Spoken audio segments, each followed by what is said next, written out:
Près de 3 kg d'œufs d'esturgeon qui deviendront caviar après tamisage, rinçage et salage. Le pari pris par les producteurs français dans les années 90 de pratiquer l'élevage paye. Avec l'interdiction quasi totale de la vente de caviar sauvage dans le monde, les entreprises du Sud-Ouest n'ont désormais aucun mal à écouler leur production. Et le choix de produire un caviar de grande qualité, apprécié de nombreux chefs étoilés, implique une extrême rigueur dans le tri des œufs. Alors les lots sont en fonction de la taille, la couleur et la solidité des œufs. On associe plusieurs femelles. Les Français produisent 20 tonnes sur un marché mondial de 120 tonnes de caviar d'élevage et l'avenir de la filière est désormais à l'export.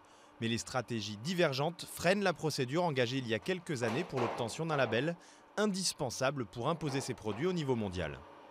Nos méthodes de production les uns et les autres sont assez différentes. Ensuite, parce que nos volumes de production sont extrêmement différents. Il est évident qu'on ne fait pas 10 tonnes comme on fait 100 kg.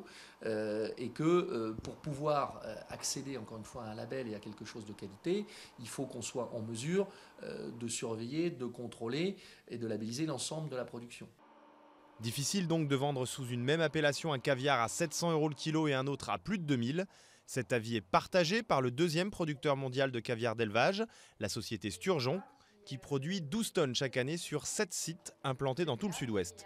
Cette entreprise qui a imposé sa marque au niveau mondial a même ouvert une boutique dédiée à la vente de ses caviars pour fidéliser ses clients malgré la crise.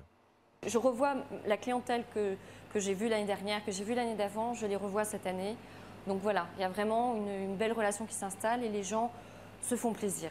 Peut-être avec des grammages plus petits aussi, ça peut arriver, mais ça reste quand même un produit de luxe, mais un produit plaisir. Appellation d'origine contrôlée ou indication géographique protégée, le temps presse. En Asie, les investisseurs se sont déjà lancés dans l'aventure de l'élevage à grande échelle et une femelle esturgeon atteint sa maturité à l'âge de 7 ou 8 ans.